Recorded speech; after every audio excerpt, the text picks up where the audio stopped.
April 27, 1945. Alpine Foothills, northern Italy.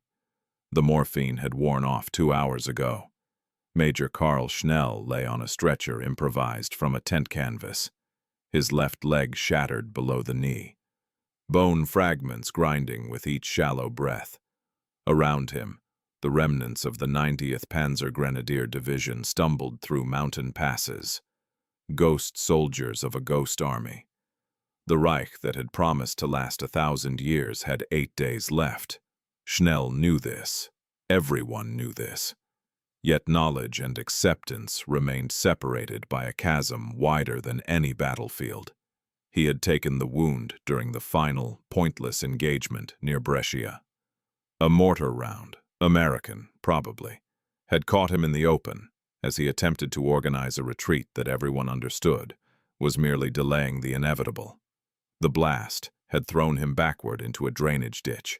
He remembered the peculiar silence that followed, the way sound became muffled, distant, as if the world had wrapped itself in cotton.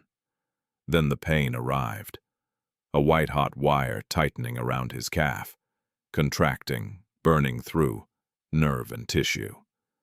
Now, carried by 2 18-year-old conscripts who themselves looked ready to collapse, Schnell drifted between consciousness and fever dreams. In the dreams, he was still coordinating defensive positions along the Gothic line, still believing that proper staff work and Prussian discipline could somehow alter the mathematics of overwhelming force. In waking moments, he faced a different equation entirely. Infection versus amputation versus death. The column stopped. Through the haze of pain, Schnell heard American voices, calm, procedural, utterly devoid of the rage he expected. A lieutenant appeared above him, young, Midwestern perhaps, studying a map and speaking into a radio with the casual efficiency of someone ordering supplies rather than accepting the surrender of enemy troops. "We've got wounded here," the lieutenant said. "How many can the aid station handle?" Schnell's English was functional. General staff officers studied languages as they studied logistics. But these words seemed to arrive from another universe. Aid station, handle, as if German wounded were merely a logistical challenge to be solved, rather than enemies to be left dying in Alpine mud. What Karl Schnell could not know, lying there with his shattered leg and shattered certainties, was that this moment marked not an ending, but an inversion. The prisoner of war camps that awaited him would become classrooms teaching lessons no military academy could provide. The victors who now surrounded him would demonstrate, through 10,000 small actions and one impossibly large revelation, that everything he believed about power, civilization, and human nature had been constructed from lies as fragile as the Reich itself. The transformation that began that spring afternoon would take a defeated Wehrmacht major, and 3 decades later, place him in command of NATO forces in Central Europe, responsible for defending the very nations that had destroyed his army. But first, he would have to survive. And survival, he was about to discover, looked nothing like he imagined. The architecture of expectations. To understand the shock that awaited German prisoners in American hands, one must first reconstruct the mental architecture that shaped their expectations. Karl Schnell, born December 18, 1916, in Sprendlingen, had entered the Wehrmacht in 1935. His military education occurred entirely within the National Socialist system. The images, narratives, and assumptions that filled those formative years created a lens through which he interpreted reality, a lens about to shatter. The propaganda machine had worked with industrial efficiency. Films, newspapers, radio broadcasts, and military briefings constructed an elaborate mythology about enemy forces. The Americans, according to this carefully crafted narrative, were soft, products of a mongrel democracy that valued comfort over sacrifice, individual pleasure over collective duty. They were gangsters in uniform, motivated by materialism rather than idealism. Their army was mechanized circus, all equipment and no soul, held together by the threat of force rather than genuine esprit de corps. The systematic dehumanization worked both ways. German soldiers were taught that they represented civilization's last defense against chaos, whether that chaos took the form of Soviet barbarism from the East or decadent plutocracy from the West. This wasn't merely propaganda for the masses. It penetrated officer academies and staff colleges. Even intellectually sophisticated officers like Schnell, men who studied Clausewitz and could discuss military theory in 3 languages, operated within frameworks that made certain thoughts nearly impossible to think. Prisoners within this framework occupied the lowest rung of human existence. To surrender was to forfeit, not merely freedom but dignity, identity, value. The Geneva Convention existed as words on paper, ignored in the East, presumably ignored everywhere. German soldiers captured on the Eastern Front who managed to return, rare enough, brought back stories of starvation, forced labor, and casual murder. The Western Front was supposedly different, more correct. But even there, why would victors waste resources on defeated enemies? Schnell himself had coordinated defensive operations that depended on this psychology. Soldiers who believed surrender meant death fought with desperate ferocity. The propaganda that dehumanized the enemy simultaneously terrorized German troops into continued resistance long after military logic suggested capitulation. But there was another layer to these expectations, one more personal and less ideological. Schnell came from a military family. His father had fought in the Great War, had experienced the humiliation of Versailles, the chaos of Weimar, the economic collapse that made families burn money for warmth. The narrative Schnell inherited was one of national resurrection through strength, Germany rising from betrayal and defeat to reclaim its rightful place. The war, in this understanding, was restorative rather than aggressive, defensive rather than expansionist. This meant that defeat carried implications beyond the purely military. If Germany could lose again, if the resurrected Reich could collapse even more completely than the Kaiser's empire, then the entire architecture of meaning collapsed as well. What had the sacrifice been for? What did the graves of brothers and friends signify? These questions lurked beneath the surface of every German soldier's consciousness in those final weeks, questions too painful to examine directly. So when Karl Schnell surrendered on April 27, 1945, he carried with him not merely a shattered leg, but a whole constellation of assumptions about what awaited him. He expected, at best, minimal medical care, perhaps a rough field amputation to prevent gangrene, performed without anesthesia, because why waste precious drugs on the defeated? He expected hunger, because Germany's own prisoner of war camps operated on starvation rations. He expected cruelty, because cruelty toward enemies was simply the way of war, wasn't it? What he could not expect, what his entire framework of understanding made nearly impossible to imagine, was what actually happened next. The shock of salvation. They loaded him onto a truck, American naturally, one of the tens of thousands that rolled off assembly lines in Detroit and Flint, while German factories crumbled under Allied bombing. The ride lasted perhaps 20 minutes, each jolt sending fresh waves of agony through his ruined leg. Schnell gritted his teeth, determined to maintain the dignity expected of a German officer, prepared to show these Americans that a man could face suffering without breaking. The truck stopped. Hands, surprisingly gentle hands, transferred his stretcher. The morphine haze made details uncertain, but certain impressions burned through. The smell of disinfectant, bright electric lights, the organized chaos of a functioning field hospital. Then a face appeared above him, an American surgeon, maybe 40 years old, already rolling up his sleeves. He spoke in English first, then switched to serviceable German. "Major, I'm Captain Morrison. We're going to take care of that leg. You understand?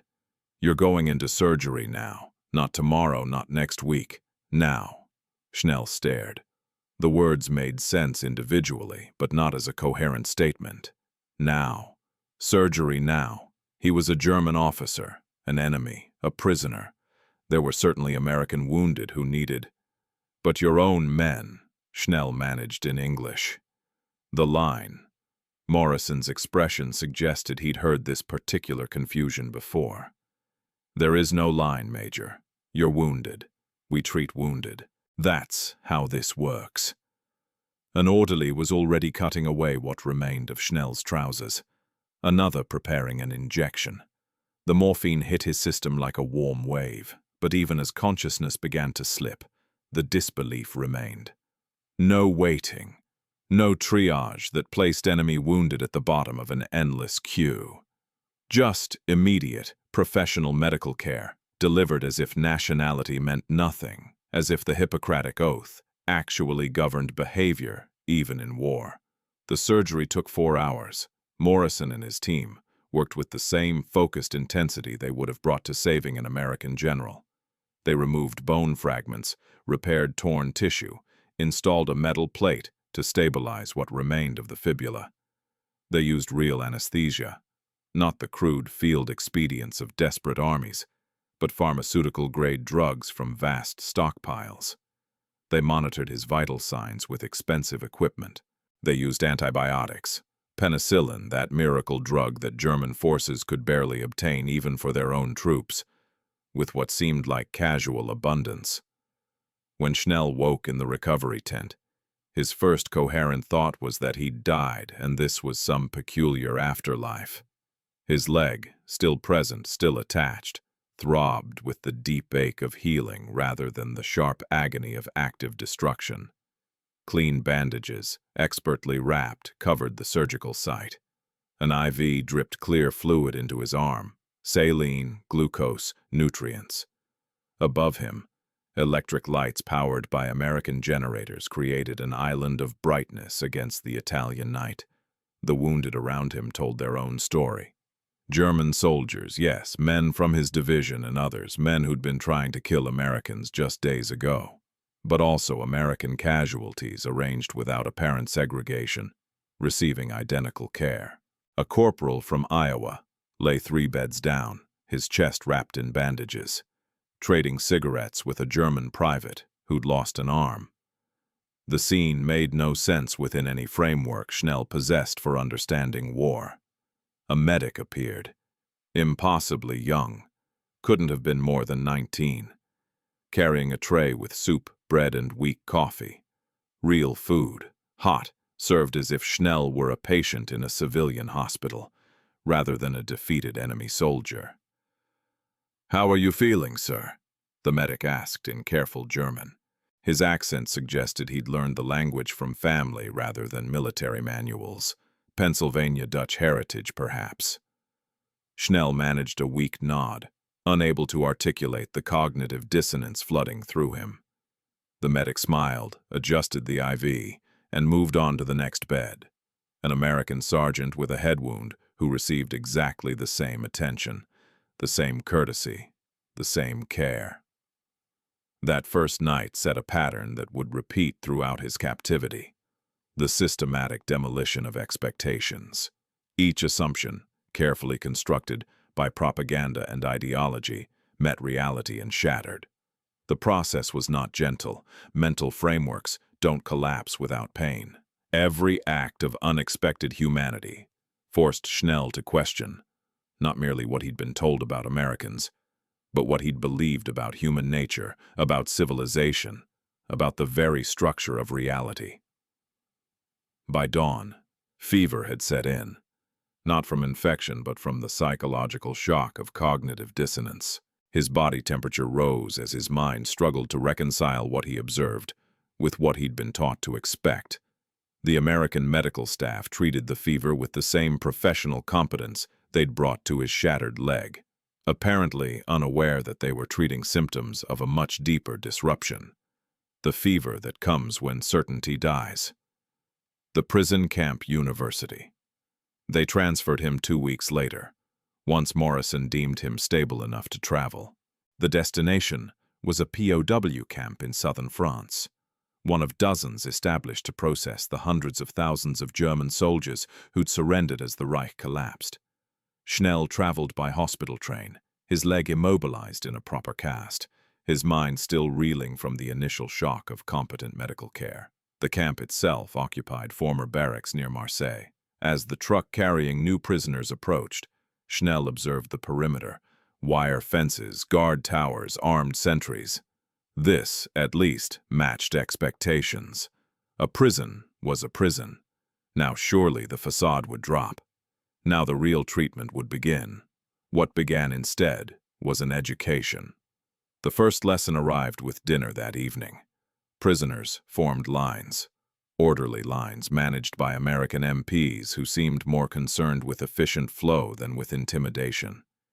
The food itself provided the shock: meat, vegetables, bread, butter.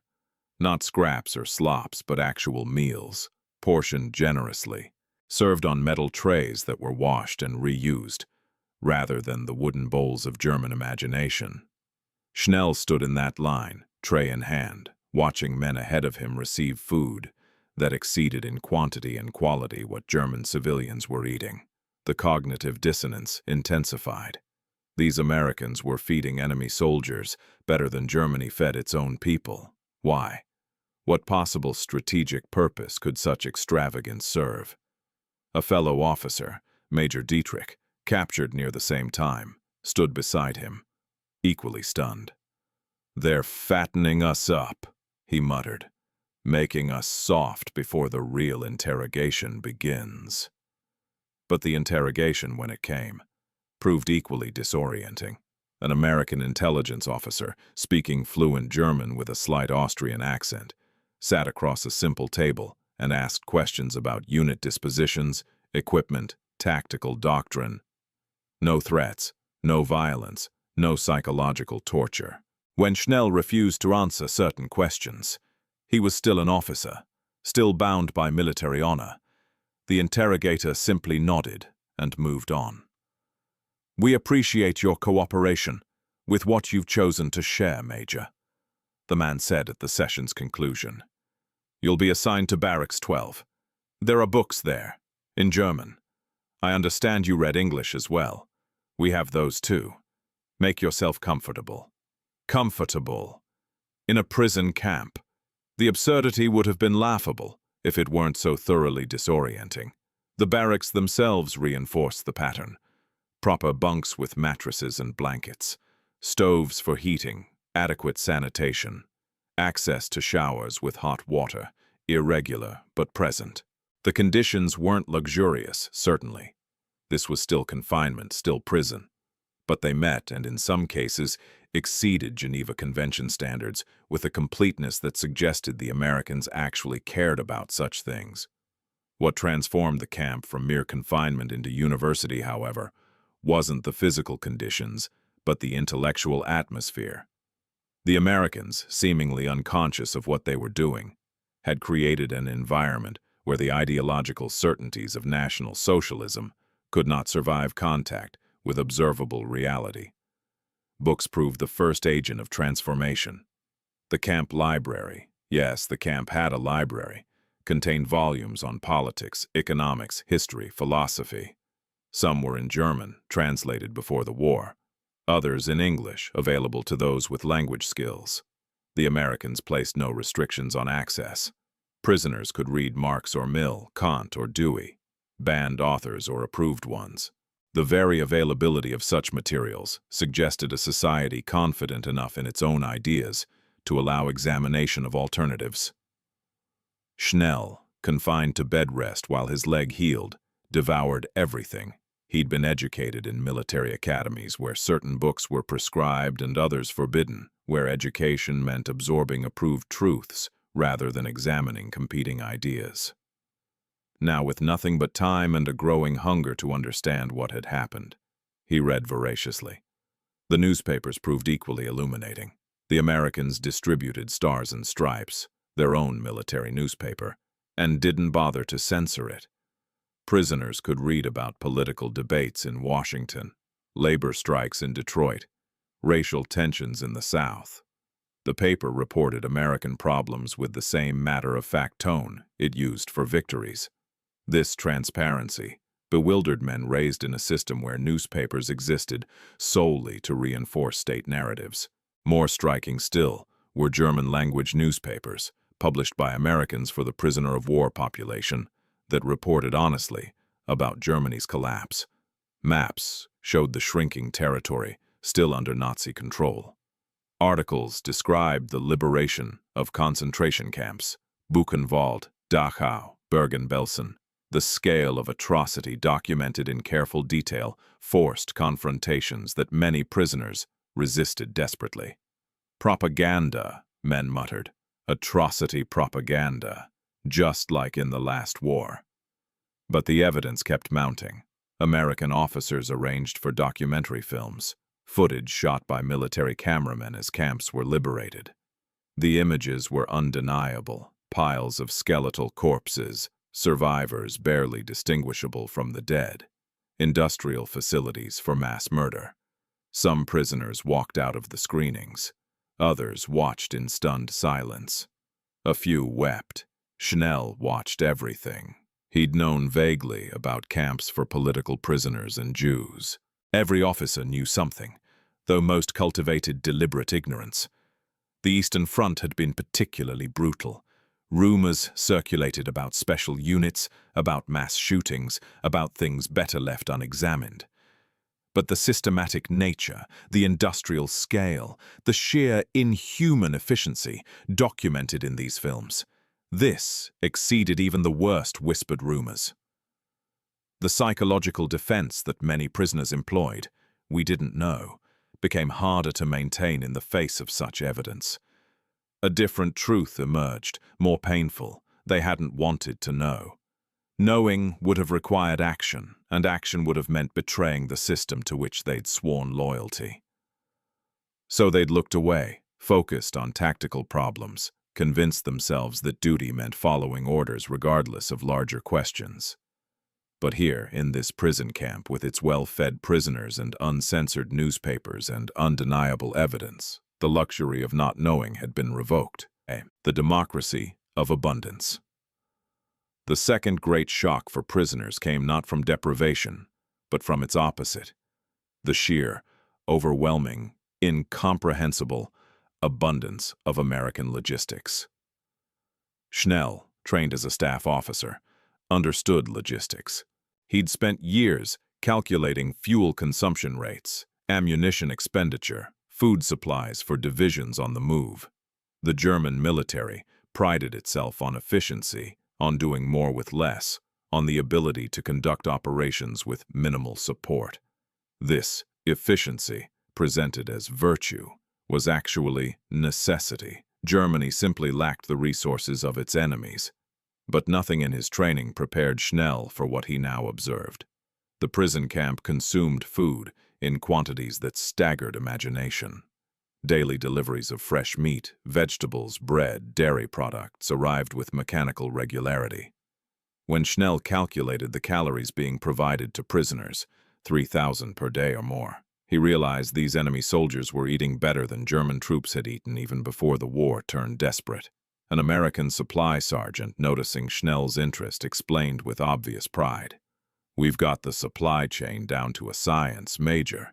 Refrigerated trucks, proper warehousing, efficient distribution. Why let food spoil when men can eat it?" The casualness of that statement, "Why let food spoil?" revealed an abundance mindset, utterly foreign to European military experience. German logistics operated on scarcity principles. Preserve, ration, allocate carefully. American logistics operated on different premises entirely. Produce more, transport efficiently, consume without anxiety about tomorrow's supplies. The differences extended beyond food. Clothing arrived regularly, clean uniforms to replace worn-out ones. Medical supplies seemed limitless. The camp hospital never ran short of bandages, drugs, equipment. Even luxuries appeared. Cigarettes distributed weekly, soap for washing, writing materials for letters home. A black market inevitably emerged, as it did in any military environment.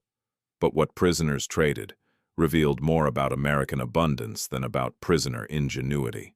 Cigarettes served as currency, but they circulated in such quantities that inflation became the primary economic problem.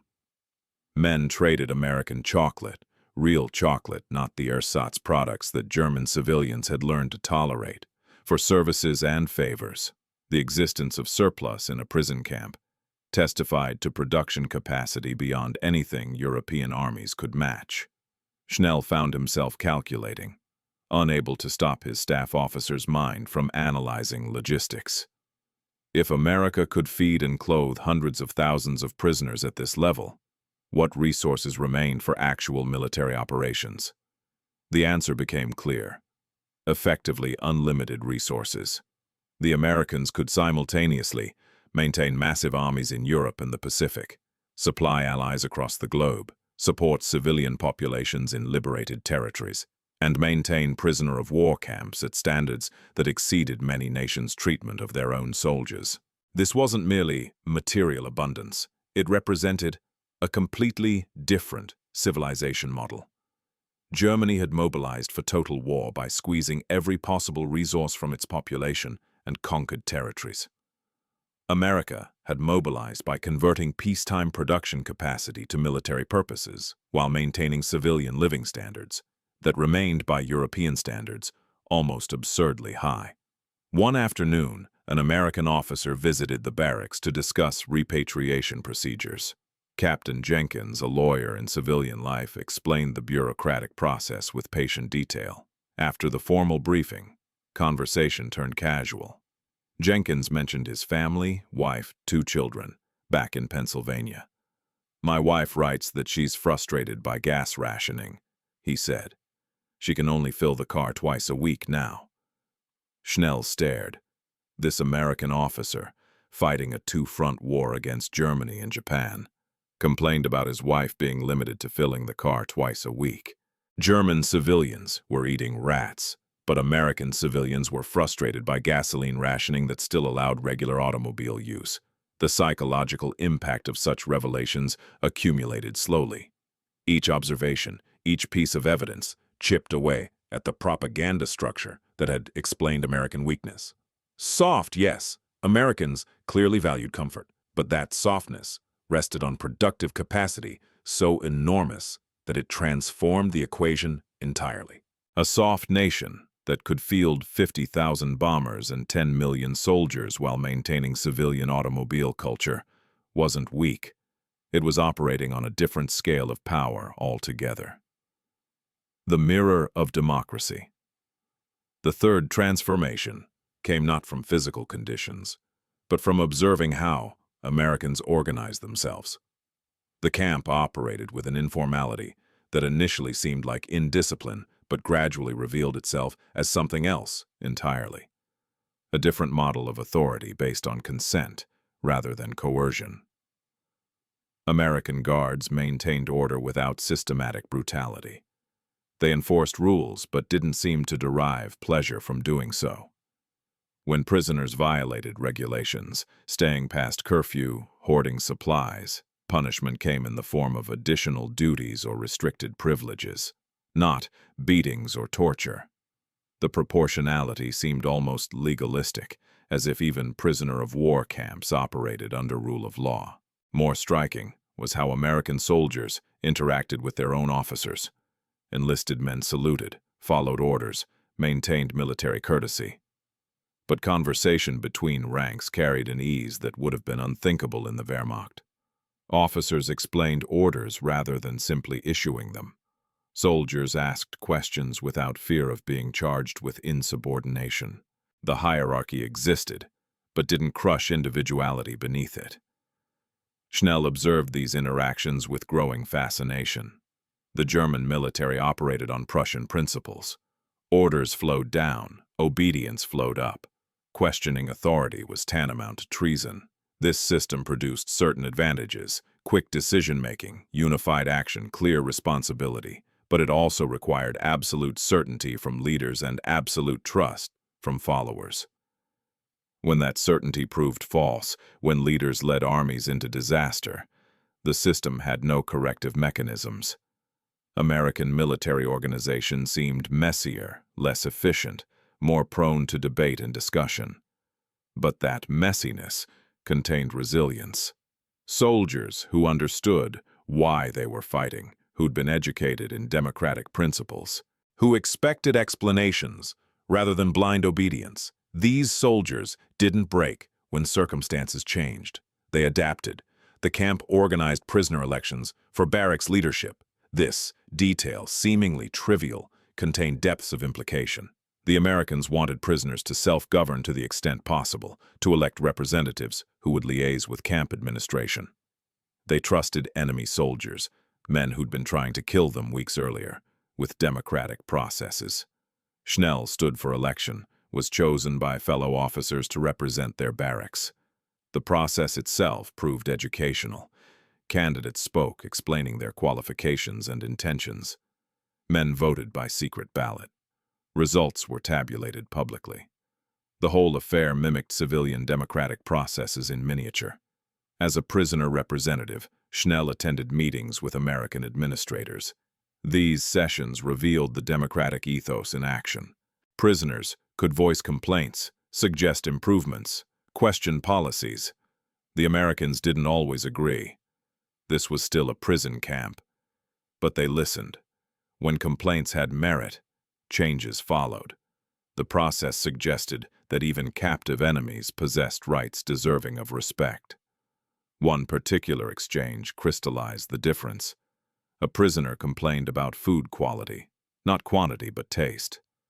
The American mess officer, a first lieutenant from Chicago, responded, "I understand. Army food is army food, but I'll tell you what I can't do. I can't serve you anything different from what American soldiers eat. Geneva Convention requires equivalent treatment. So if you don't like it, join the club. My men don't like it either." The equivalency principle, that enemy prisoners deserved the same food as American troops, would have been incomprehensible in German military culture. But for Americans, it seemed obvious, barely worth mentioning. These observations accumulated into understanding.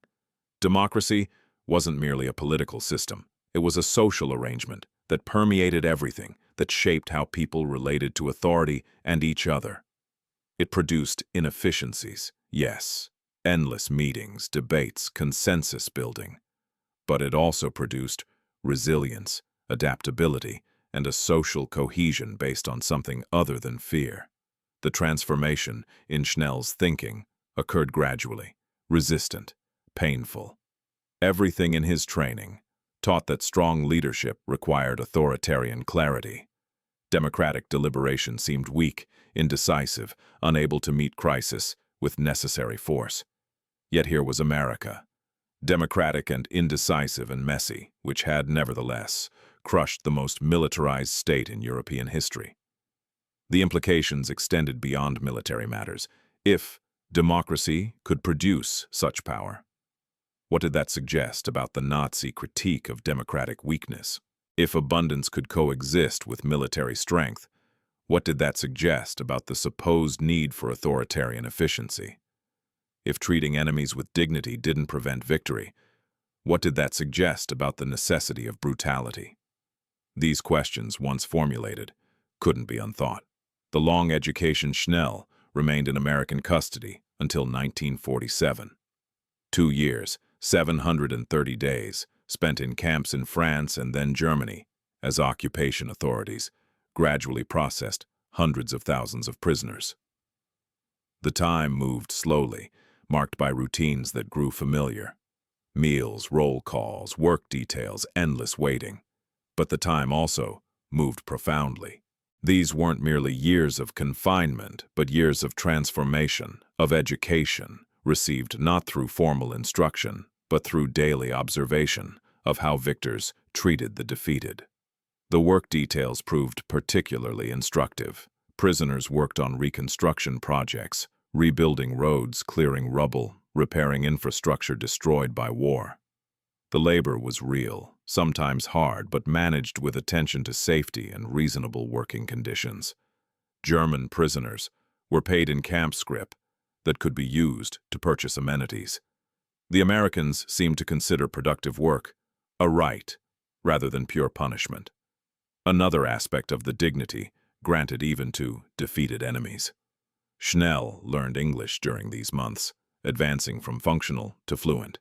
He read American novels, newspapers, magazines. He practiced conversation with guards who proved surprisingly willing to talk.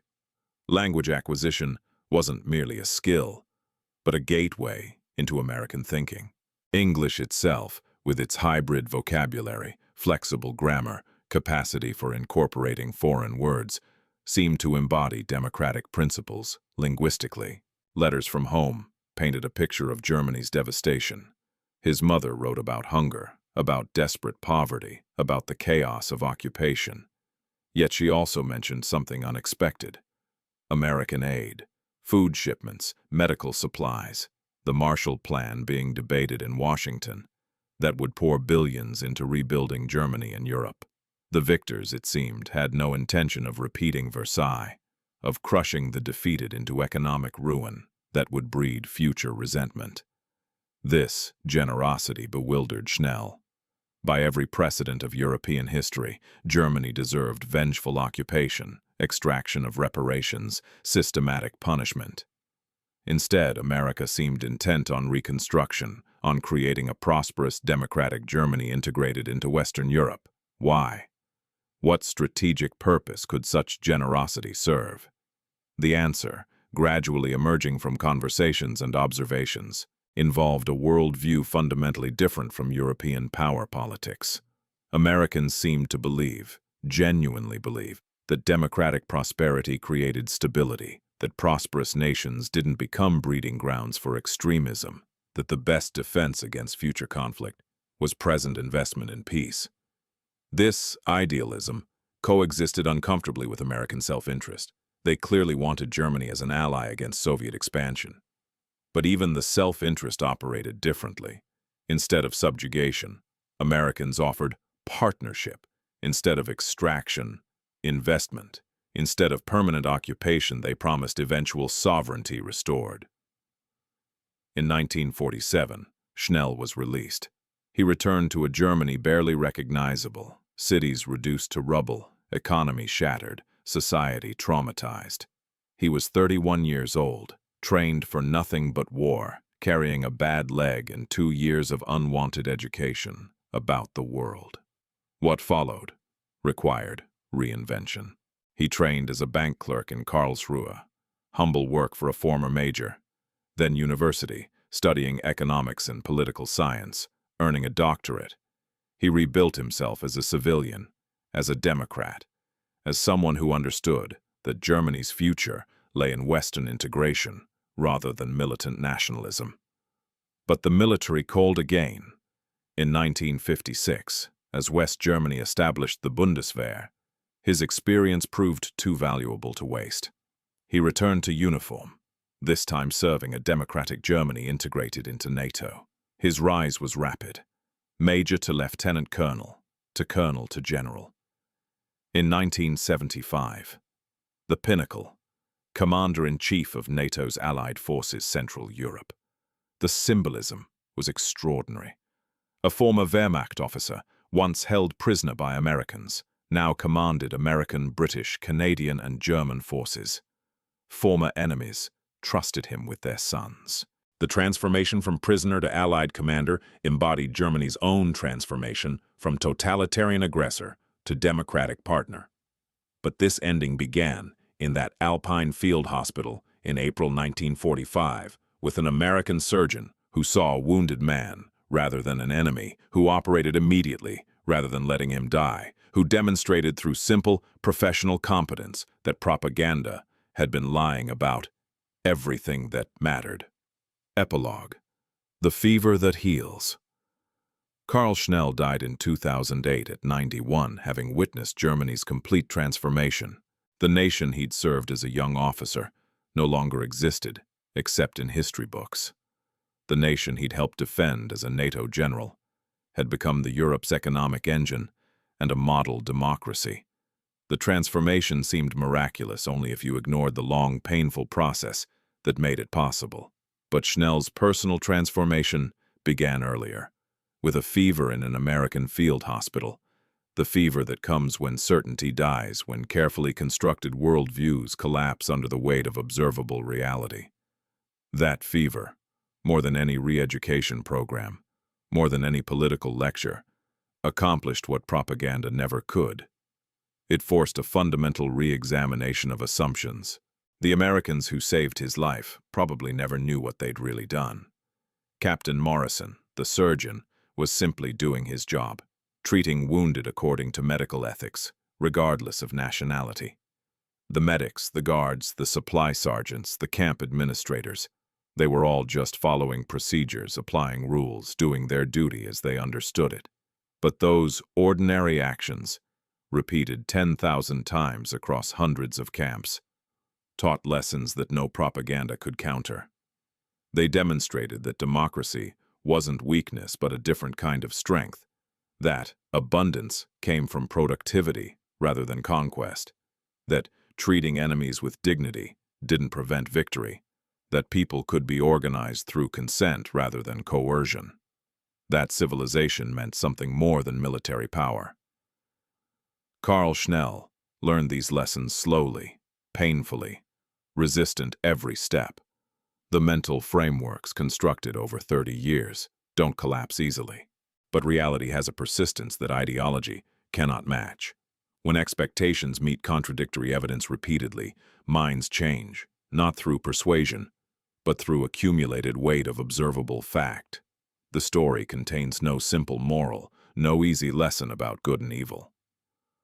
American behavior toward prisoners sprang from multiple sources: Geneva Convention compliance, democratic values, strategic calculation, cultural habits, individual conscience. Nor were Americans uniformly generous. Incidents of abuse occurred, inequities existed, racism shaped treatment of some prisoners. The reality was complex, human, imperfect, but compared to what German prisoners expected, compared to what German camps inflicted on Allied prisoners, compared to the industrial murder of concentration camps, American treatment of captured Germans represented something close to miraculous. Not because Americans were saints, but because they operated from institutional frameworks that placed limits on cruelty, that maintained standards even when dealing with enemies, that ultimately valued human dignity above tribal hatred. This was what prisoners discovered, what Schnell discovered lying in that field hospital with his shattered leg. That the enemy they'd been taught to despise as weak and decadent actually operated from principles that made them stronger, not weaker. That abundance and democracy and human rights weren't signs of civilization's decline, but foundations of its power. That the future belonged not to those who conquered, but to those who built. The realization took years to fully penetrate, but once absorbed, it became unshakable. Karl Schnell spent the rest of his life serving the principles he'd once fought against: democracy, human rights, Western liberal order. His transformation from Wehrmacht officer to NATO commander symbolized Germany's broader transformation, proof that even the deepest indoctrination could be overcome by sustained exposure to better alternatives. The fever that began in April 1945, the fever of cognitive dissonance and collapsing certainties, proved to be not a sickness, but a cure. Sometimes beliefs must be burned away like infection before healing can begin. Sometimes you have to be saved by your enemies before you can understand what you'd become. Sometimes discovering America means discovering what you'd been fighting for was wrong and what you'd been fighting against was right. That's the story they don't teach in military academies, the transformation that no propaganda prepared anyone for. Not conquest but conversion, not victory but validation of the principles that made victory possible. Karl Schnell learned it the hardest way, by surviving, by observing, by having every certainty demolished by the accumulated weight of small kindnesses and institutional decency, by discovering that the enemy was right and had been right all along about the things that mattered most.